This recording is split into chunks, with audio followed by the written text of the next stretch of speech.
Alright, ngayon naman, may isa pa tayong makakapanayam mula po sa DTI, si Undersecretary Mario Dimaguiba. Good morning, Yusek. Hi, good morning po. Medyo, hello? Yes, Yes. Yusek.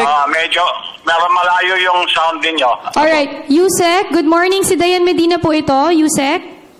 Yeah, at least, parang malayo yung nanggagaling sound. Alright, Yusek, kamusta po yung mga presyo ng mga bilihin natin? Yeah, pangit ang audio nyo, please. Pangit. Hindi ko kayo halos madinig eh. Siguro, babalikan natin si Yusek. Technical problem. Alright, maraming salamat, Yusek. Babalikan po namin kayo. Maya-maya lamang yan po si Yusek Mario Dimaguiba ng Alam DTI. po, importanteng makausap natin si Yusek dahil ang presyo ngayon ng bilihin Dapat price freeze. depende. Kung nasa under ng state of calamity, That's right. dapat dyan walang pagtaas na may tatala. At kailan din natin mararamdaman yung epekto naman ng pagbaba ng gasolina.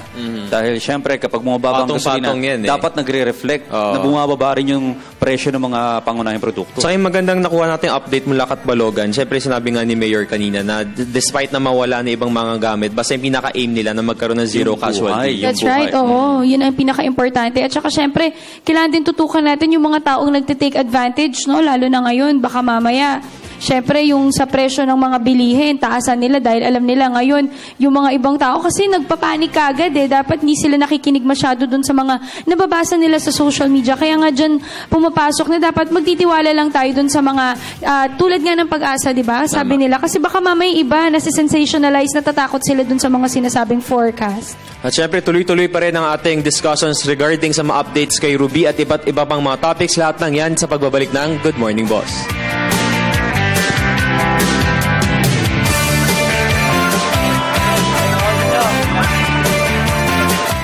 Naman, Jules, puntahan natin si Audrey Goriseta.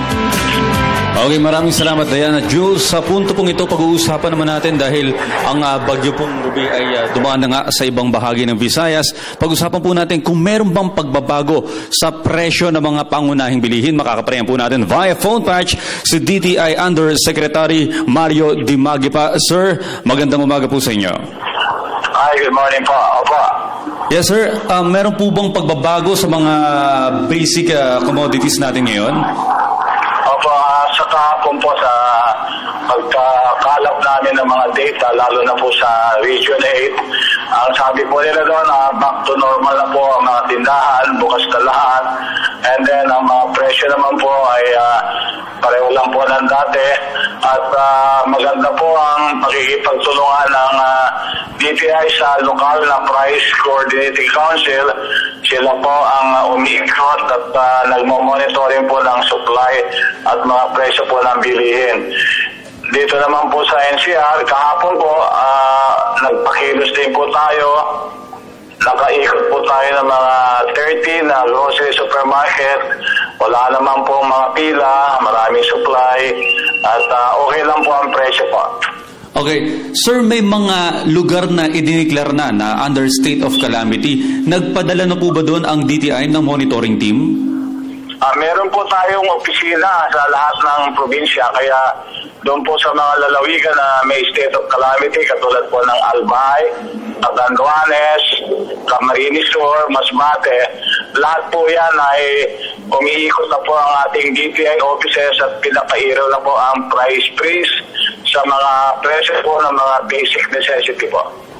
So ngayon po, walang dapat na maging pagtaas sa presyo ng kahit anong basic commodities?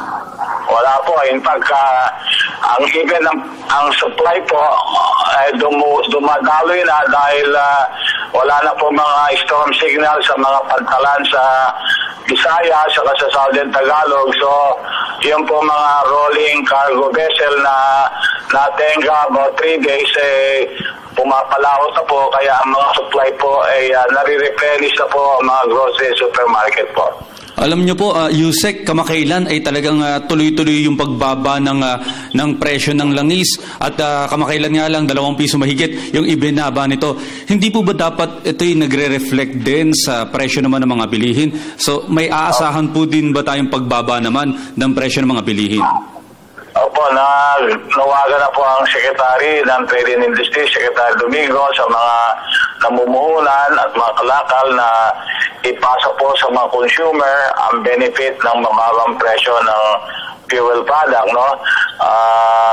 Base po sa aming calculation, bumaba na po ng mga 25% ang presyo ng retail price ng diesel. So kami naman po, sumulat na rin kami sa mga namumuhunan at mga asosasyon ng mga food chamber, manufacturers, mga retailer, mga grocery supermarket na pag-aralan po nila na kung paano po ipapasa ito. No?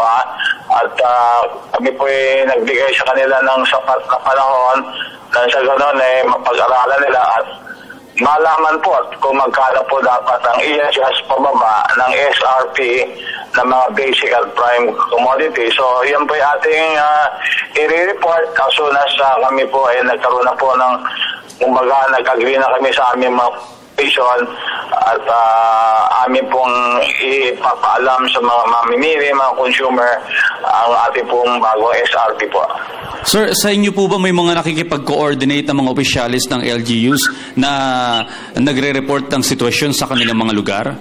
Opo, kasi po lahat po ng LGU meron po tayong tinatawag na Local Price Coordinating Council. Ang chairman po niyan, of course, yung punong bayan o mayor. Ang DTI po ang vice chairman ng lahat po ng Local Price Coordinating Council. Kaya meron po talaga ugnayan lalo na po kapag panahon ng mga calamity o mga emergency po. Sir, ano po ba ang kaparusahan sakaling may mahuli ang DTI ng mga negosyanteng inaabuso yung pagkakataon na to? Kagaya nito, may bagyong Ruby ngayon. Opo, kapag meron pong napatunayan nag-hoarding o nagpo-profiteering, ang mababang multa po dyan, 5,000. Mataas po multa 1 milyon. Yan po ay nakasaad sa batas, yung Republic Act 7581 o ang Price Act po. So sa ngayon po, ano po ang aasahan natin sa DTI at mensahe niyo po sa ating mga mamimili dahil medyo humina na yung mga ulan doon sa mga ibang parts ng Visayas. Sigurado may mga susugod din sa mga supermarkets. Ano po ang inyong mensahe para sa ating mga kababayan doon? Opo, magsumbong po kayo sa lokal na DTI o sa amin pong call center. Mag-report po kayo ng mga nakikita nyo na mga nagbe-bent ng higit at masyadong unreasonable ang presyo. No? Ganun din po kung may mga produkto na sa tingin nyo may kakulungan ng supply, report din po sa DTI. Kami po ay nakipag-ugnayan sa mga distributors dyan po sa lugar ninyo upang sa ganoon malaman ang kanilang inventory. Normally kasi ang inventory po ng mga distributor aabot yan ng 21 days o 3 weeks. No? Kaya by this time, we are very sure na yung mga manufacturer dito, nandito po ang Central sa Luzon, ay nakapila na po ang kanilang mga trucks at papunta na po dyan sa mga lugar na yan. Nang mag-replenish po yung mga nagkaroon po talaga ng abnormal na bili, no? Kasi po ang mga LGU ay naganda din ng kanilang mga pang-relief operations sa mga in-evacuate po nila. Okay, maraming salamat po sa lahat ng impormasyon na ibinahagi niyo sa amin ngayong umagang ito. Maraming salamat, Undersecretary Mario Dimagiba ng DTI. Good morning po, man. Thank you. Okay, sa mga kababayan po natin, lalo na yung mga negosyante, nako, ito po yung panahon na dapat tayo nagtutulungan. At bagamat nais natin kumita ng mas malaki, wag naman po natin iasa ito sa ating mga bumibili na mga naapektuhan ng bagyo. Diyan lamang po kayo dahil marami pang pag-uusapan dito sa Good Morning Boss.